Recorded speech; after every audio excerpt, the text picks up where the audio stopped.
मोलू चिंटू पिंटू थे, सबको बुला दिए। सबको बुला करके कहे देखो एक बात ध्यान से सुनो, भगवान आए हुए हैं और उनके चरणों को धोना है, लेकिन जब मैं धुलूंगा तो तुम सब लोग मिलकर के भगवान को घेर लेना। बच्चों ने पूछा क्यों पिताजी? वो इसलिए कि मैं एक बार नहीं धुलूंगा, मैं 20-25 बार धुल के पीऊंगा, कहीं भगवान नाराज होकर भग न जाए, इसलिए घेर के रखे रहना। गोस्वामी जी लिखते हैं कि छोटो सो कठौता भरे, कठौता लिया, कठौती नहीं लिया। क्या पता धोते समय अगर जड़ी काम कर गई फिर समस्या हो जाएगी, लेकिन अगर कठौता लेंगे और जड़ी काम भी करेगी तो लड़का बनेगा, और लड़का रहेगा तो अच्छा खासा हमारे साथ मदद करवाएगा, पैसे कमा के लाएगा, नया घर बनवाऊंगा। इसलिए कठौता लिया, कठौती नहीं लिया। पहुंचा भगवान के पास और जाकर के पहले दाहिना पैर पखार करके पी गए, बायां पैर पखार करके पी गए, फिर दोनों को साथ में पखारे पी गए। ऐसे 10-12 बार किए, लेकिन लक्ष्मण जी को देख के थोड़ा सा डर गए, आंख दिखा रहे थे कितनी बार पियोगे। अब अपने बच्चों से कहते हैं चलो अब तुम लोग आ जाओ। अब जितने बच्चे थे सब बच्चे बारी बारी से पी रहे हैं। पत्नी ने पिया, अब इसमें 1 घंटे खत्म हुए। लक्ष्मण जी ने कहा अच्छा अब हो गया, अब पार उतारो। केवट भैया ने कहा नहीं प्रभु अभी कहां हुआ, क्यों? अभी तो गांव वाले बाकी हैं,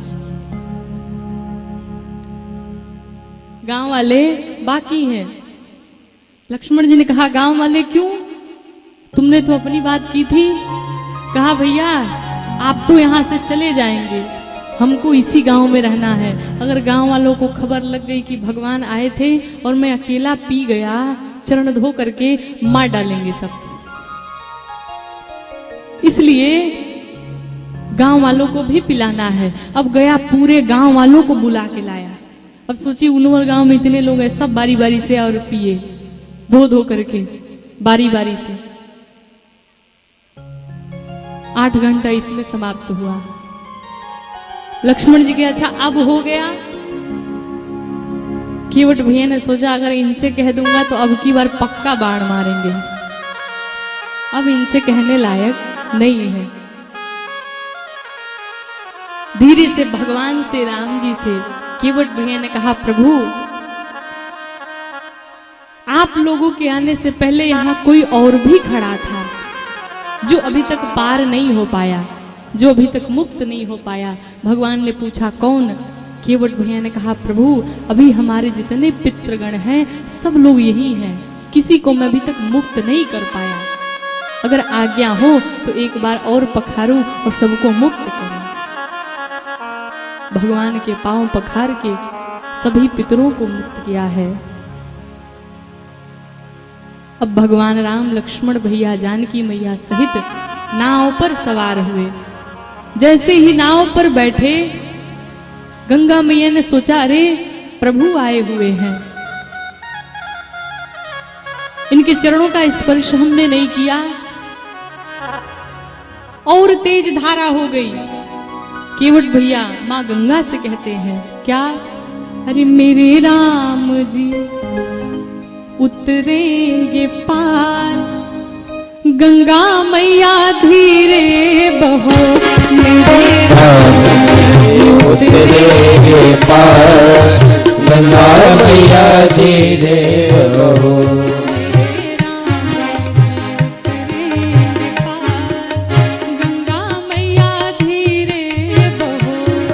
मेरे राम जी उतरेंगे पार, गंगा मैया धीरे बहो।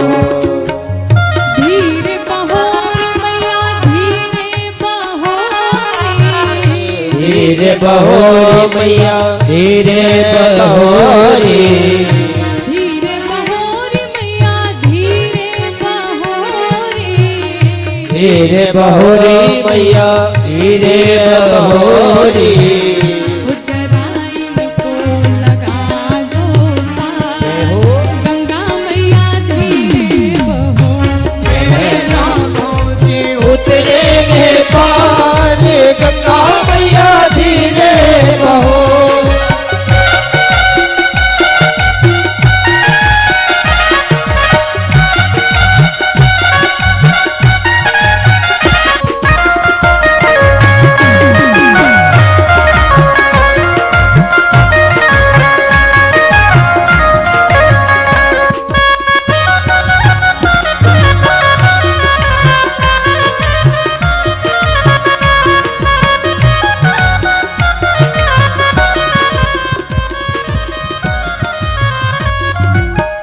उछल उछल मत बहना रे मैया, उछल उछल अब बहना रे मैया।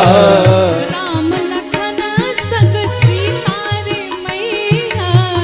राम लखन संग सीता रे मैया। जरा इनको लगा दो पार, गंगा मैया धीरे बहो। मेरे राम जी उतरेंगे पार, गंगा मैया धीरे बहो।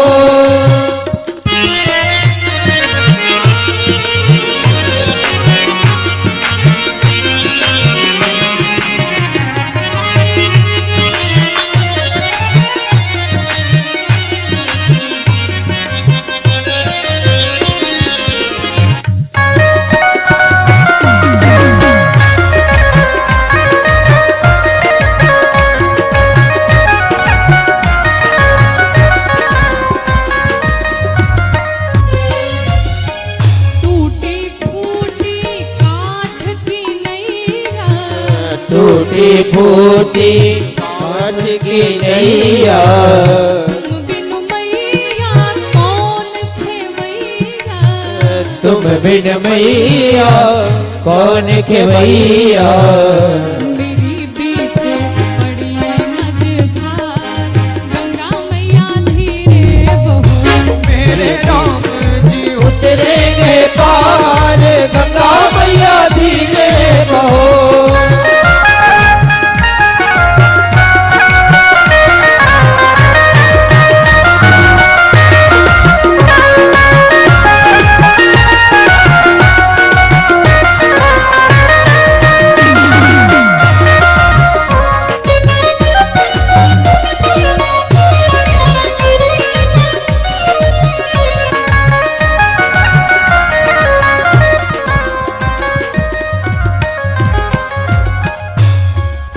मेरी नैया शरण तुम्हारी, मेरी नैया शरण तुम्हारी। माफ करो मैया खता हमारी। माफ करो मैया खता हमारी। और जिसको जिसको बहुत से पार जाना है वो दोनों हाथों से तालियां बजाएगा। सबको जाना है। आइए मिलके गाते हैं।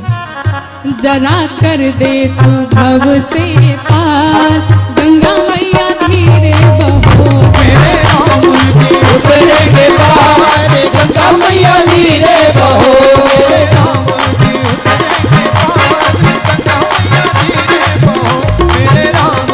उतरेंगे पार, गंगा मैया धीरे बहो। मेरे राम जी उतरेंगे पार, गंगा मैया धीरे बहो। मेरे राम जी उतरेंगे पार, हे गंगा मैया धीरे बहो। एक बार सभी श्रद्धा और प्रेम से जयकारा लगाएंगे। बोलिए गंगा मैया की जय हो। उनवल में बस इतनी सी आवाज आती है क्या? एक बार फिर से लगाइए। बोलिए गंगा मैया की जय हो।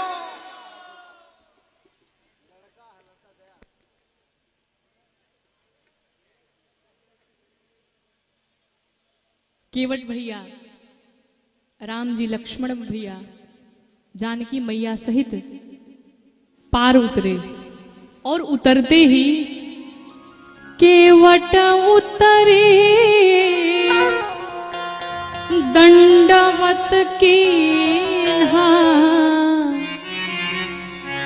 उतरते ही दंडवत किए। ध्यान रहे अभी तक केवट भैया ने भगवान को प्रणाम नहीं किया था। क्यों? क्योंकि अपने मन वाली करनी थी। जब सब अपने मन वाली कर लिए तो उतरते ही सबसे पहले प्रणाम किए। जैसे ही प्रणाम किए भगवान ने देखा प्रभु ही सकुच यही नहीं कछु दीन्हा। भगवान सोच में पड़ गए, आखिर में इसे दूं क्या?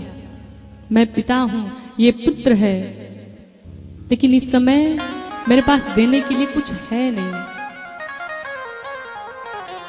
जानकी मैया समझ गई भगवान क्या सोच रहे हैं। पिया ही की सिया जाना निहारी। मन की बातों को जान लिया, फिर क्या किया? मनी मुदरी मना मुदीता उतारी। माने उनके शरीर पर कोई गहना नहीं था, लेकिन सिर्फ एक अंगूठी थी। मां ने देखा और अपने अंगूठी को निकाल करके भगवान को दिया, लेकिन भगवान ने लिया नहीं। भगवान राम ने केवट भैया से कहा, क्या कहा? कहे ओ कृपाल ले ही उतराई। भगवान ने क्या कहा? केवट भैया आपकी मां आपको उतराई दे रही है, आप ले लो। केवट भैया ने जैसे ही देखा मां के शरीर पर एक भी गहने नहीं है, केवट भैया रो पड़े।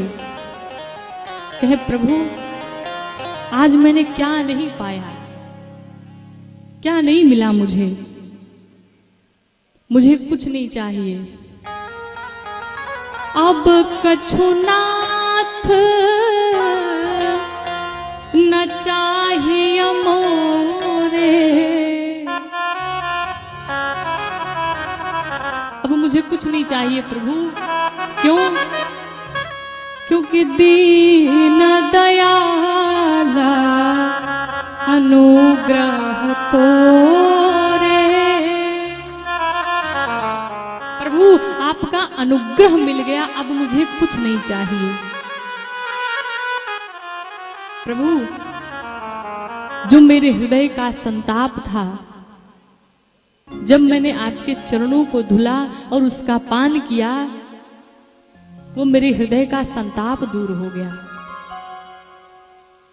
प्रभु जो मेरे नेत्रों का जलन था, वो आपके दर्शन मात्र से समाप्त हो गया। क्या मैं मांगू आपसे? मुझे कुछ नहीं चाहिए। अनुग्रह कहे तो उनके जितने भी ग्रह थे सब केवट भैया के प्रतिकूल थे, तभी तो घर में दरिद्रता थी। अनुग्रह का अर्थ है कि अब सबका अनुकूल हो जाना, सब अनुकूल हो गया। प्रभु ने बहुत विनती की, केवट कुछ ले लो। और आगे की कथाओं में आप दर्शन करेंगे कि जितने भी लोग मिले सबने भगवान से कुछ ना कुछ मांगा है, सबको भगवान दिए, लेकिन केवट भैया ने कुछ नहीं मांगा।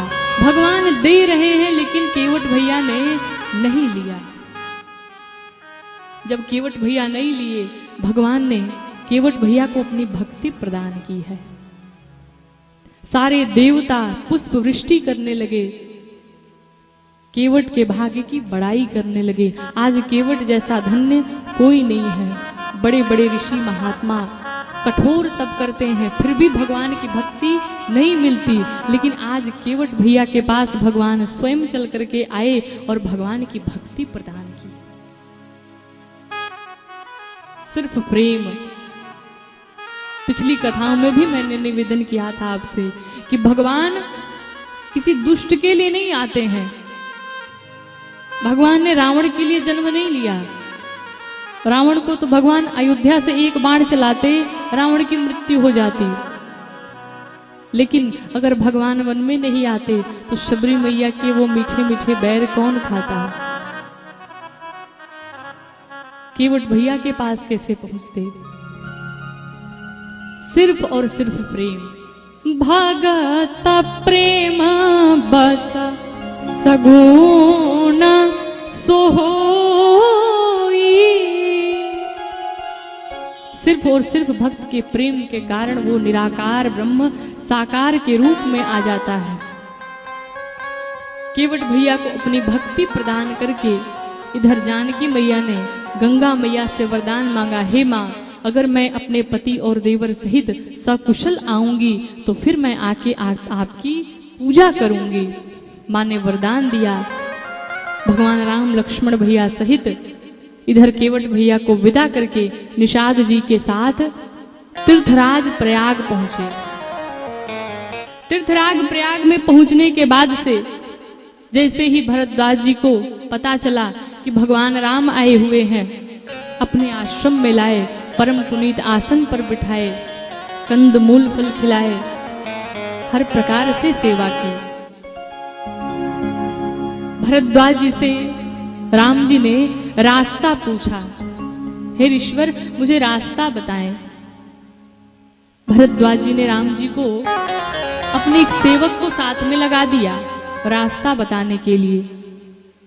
भगवान उस दिन की रात्रि वहीं विश्राम किए भरद्वाज जी के आश्रम में। प्रातः काल होते ही तीर्थराज प्रयाग में स्नान किए। स्नान आदि से मुक्त होने के बाद से भगवान थोड़े और आगे बढ़े। आगे जाने के बाद से नगर के लोग मिलते हैं। एक गांव पड़ता है। जितने नगरवासी थे सब भगवान को देख करके दौड़ पड़े। देखो कोई इतना सुंदर आया है जिसका वर्णन नहीं किया जा सकता है। मानो ऐसा प्रतीत होता है कि स्वयं भगवान ही अवतार लेकर के चले आए हो। जितने नगर के वासी थे सब चले आए भगवान को देखने के लिए। आकर के जानकी मैया के पास कुछ औरतें बैठती हैं और मां से पूछती हैं, अच्छा ये बताओ कि ये जो दो आपके साथ हैं ये कौन है? सांवला वाला इसमें से आपका क्या लगता है? अब जानकी मैया कैसे बोले, कैसे बताएं? हमारे देश का यही संस्कार है, यही संस्कृति है। चाहे कुछ भी हो जाए पत्नियां अपने पति का नाम नहीं पकड़ती। एक बात याद आई, एक औरत थी, एक स्त्री थी, उसके पति कहीं बाहर रहते थे। अपने पति को कुछ पत्र लिखना हुआ। उसने पत्र लिखा और पत्र लिख करके नीचे नाम नहीं लिखा, बिना नाम के ही पत्र भिजवा दिया। तो जो डाक मुंशी था, ले जाने वाला था, कहा माँ जी आपने इसमें नाम अंकित नहीं किया, नाम क्या है, नाम बताओ। उस मां ने कहा कि देखो नाम हम नहीं बता पाएंगे, आप ये पत्र इस पते पर पहुंचा देना, वो समझ जाएंगे। डाक मुंशी सोच में पड़ा, आखिर नाम क्या है। अच्छा ठीक है कोई बात नहीं। डाक मुंशी पत्र लेकर के गया और जैसे ही पत्र लेके पतिदेव के पास पहुंचा,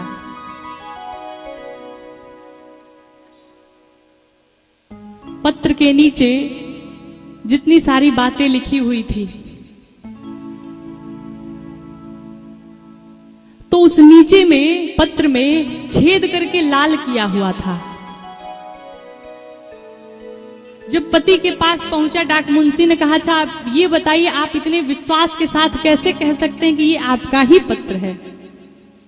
पति ने कहा, मुझे पता है ये मेरा ही पत्र है। कैसे? तो देखो यहाँ नीचे छेद करके लाल किया हुआ है।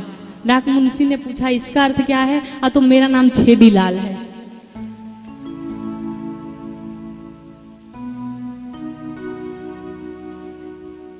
छेदी लाल है। ये हमारे देश की माताएं हैं। चाहे कुछ भी हो जाए, नाम नहीं पकड़ना है, लेकिन आजकल सब लोग पकड़ते हैं। कौन कौन नहीं पकड़ता है? सब पकड़ते हैं ना। बहुत ईमानदार हैं आप लोग।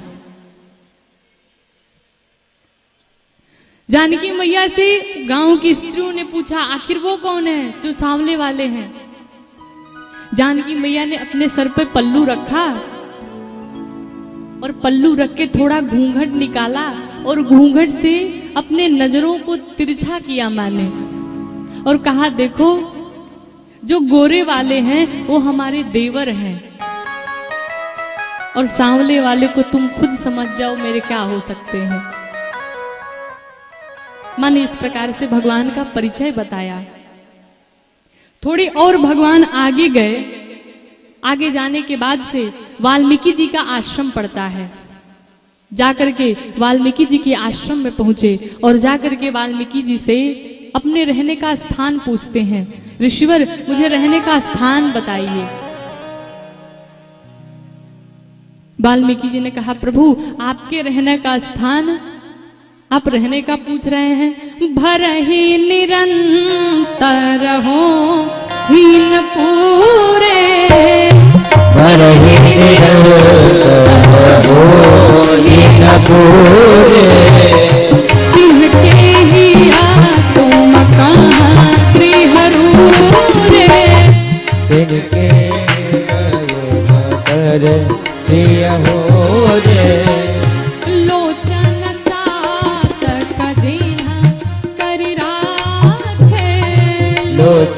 तात कदिन कर राखे, रहि दरस जलधर अभिलाषे, रहि दरस जलधर अभिलाषे, प्रभु प्रसाद सुचि सुभग सुबासा, प्रभु प्रसाद सुचि सुभग सुबासा, सादर जासु लहै नित नासा, सादर जासो लहै नित नासा, तुम ही निवेदित भोजन करहि, तुम ही निवेदित भोजन करहि, प्रभु प्रसाद पटभूषण धरहि, प्रभु प्रसाद परभूषण धरहि। वाल्मीकि जी ने भगवान राम के रहने के लिए 14 स्थान बताए। प्रभु, वो व्यक्ति जो आपकी कथा सुन करके उसके कान न भरे, उसका मन न भरे, उसके हृदय में आप निवास करिए। वो व्यक्ति जो आपके दर्शन से कभी उसकी नेत्र ना भरे, वो आपको देखना ही चाहे, देखने की हमेशा ललक लगी रहे, प्रभु आप उसके हृदय में निवास करिए। प्रभु, जो भी व्यक्ति जिस भी घर में सबसे पहले आपको भोजन भोग लगा करके फिर अपने भोजन करे, कोई वस्त्र लाए तो पहले आपको निवेदित करे, फिर अपने पाए, अपने पहने, प्रभु आप उसके हृदय में निवास करिए। प्रभु, जो आपके दर्शन करने के लिए आए, जो तीर्थ यात्रा करे, आप उसके हृदय में निवास करिए। और सबसे अंत में कहा, प्रभु सबके हृदय में तो आप निवास करिए ही, लेकिन अंत में जो दिन रात सिर्फ आपको ही मांगे, आपकी भक्ति मांगे, उसके हृदय में राम लक्ष्मण जानकी सहित आप तीनों निवास करें। राम जी ने कहा, प्रभु मैंने अवतार लिया है, गुप्त रूप से, इसलिए आप मेरे रहने का सही स्थान बताएं।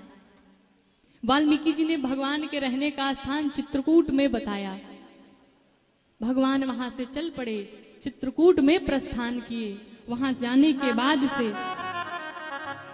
गोस्वामी जी कहते हैं जितने कोल भील थे सब आ गए, सब आ गए और आकर के भगवान राम से कहते हैं हम सेवक परी उबार समेता। प्रभु आप किसी बात की चिंता मत करिएगा, हम पूरे परिवार सहित यहां उपस्थित हैं। किसी ने गोस्वामी जी से कहा, गोस्वामी जी ये कोल भील भगवान से आकर के कह रहे हैं कि प्रभु आप चिंता मत करिएगा। गोस्वामी जी ने कहा इसका सिर्फ एक ही उत्तर है। जिस प्रकार से घर में जब पिताजी होते हैं और जब छोटे छोटे बच्चे होते हैं और छोटे छोटे बच्चों के साथ जब पिताजी कहीं बाहर घूमने जाते हैं, वो छोटे छोटे बच्चे पिताजी से कहते हैं पिताजी आज आप हमको ले जा रहे हैं, जब हम भी बड़े हो जाएंगे तो हम आपको ऐसे ले जाएंगे घुमाने के लिए। पिताजी ये बात, पिताजी वो बात। और पिताजी क्या करते हैं, चुपचाप बच्चों की बात मौन होकर के सुनते हैं। हाँ अच्छा, बहुत बढ़िया। उसी प्रकार से आज राम जी कोल भीलों की बात सुन रहे हैं। राम जी ने कहा कोई समस्या होगी हम आपको अवश्य बताएंगे। गोस्वामी जी ने एक ही उत्तर दिया, राम ही केवल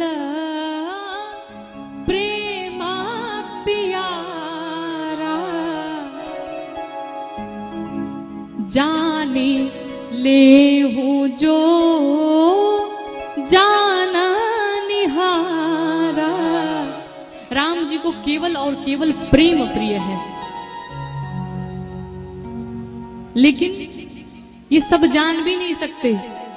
कौन जानेगा, सोई जान नहीं जेही देही जनाई।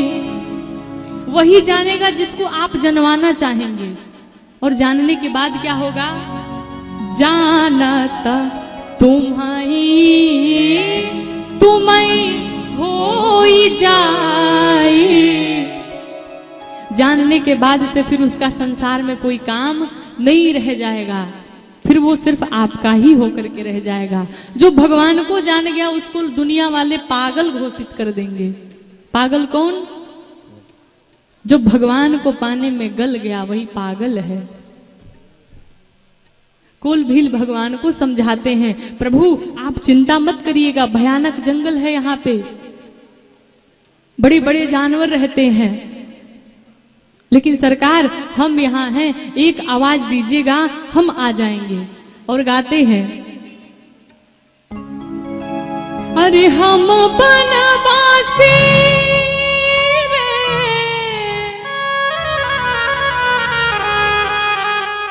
कोल भील के बेटवा, हम बनवासी कोल भील के बेटवा, तू राजा बाबू हुआ, राजा बाबू हुआ, राजा बाबू तू राजा बाबू हुआ, तू राजा बाबू हुआ,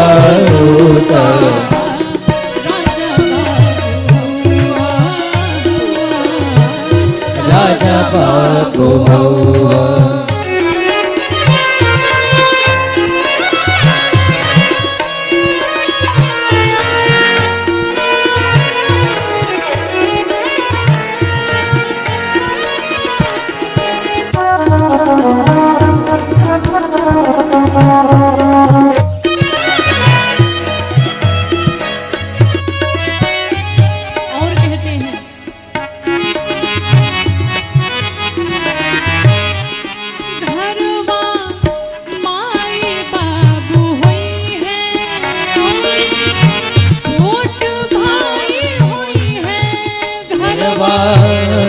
भाई बाबू हुई है और छोटे भाई हुई है।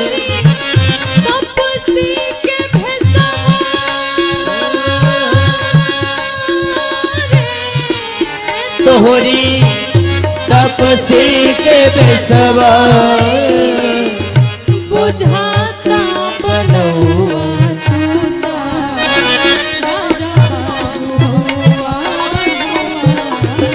राजा बाबू हौआ राजा बाबू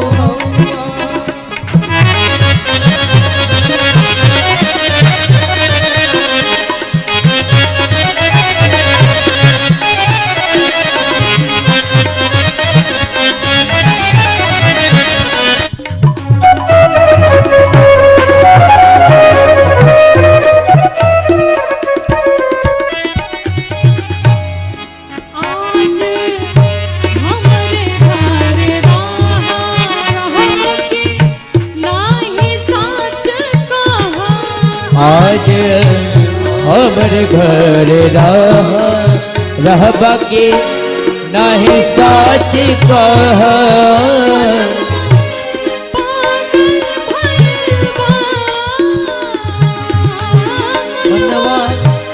पागल भैया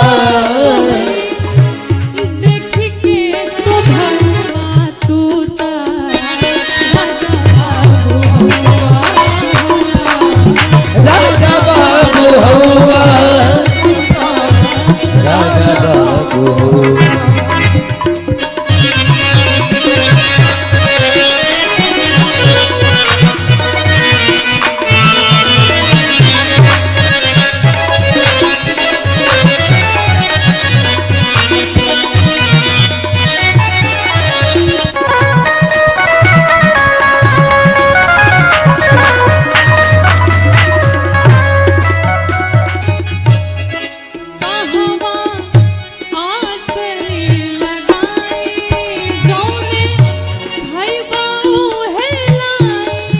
कहवा आसने लगाई जौने भैबा उले आई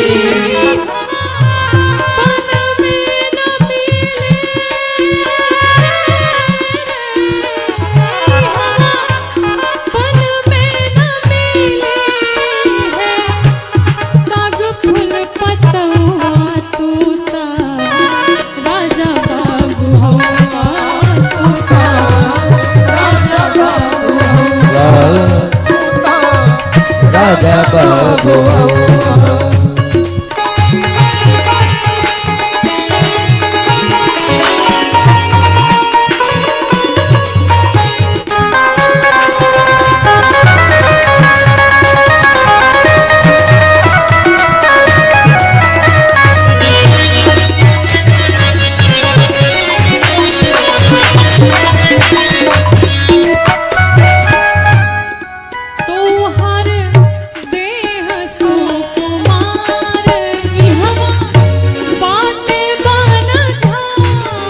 तोहरे देह तो कुवार इहवा बाटे बन जा तोहर देह सुकुमार तोहर देह सुकुमार तोहर देह सुकुमार हवा पाटे बन धार कन कर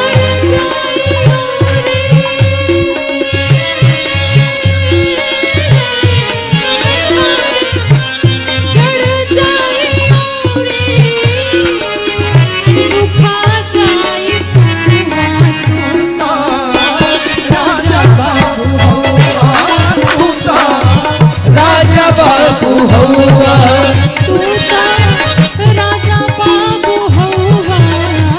तो राजा बाबू हौआ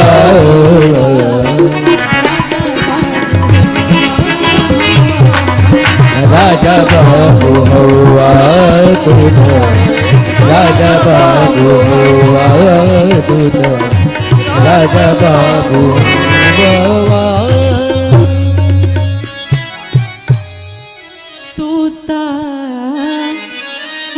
राजा बाबू हौआ। सारे कोल भी कहते हैं प्रभु मुझे ऐसा लगता है कि आप कोई वनवासी नहीं है।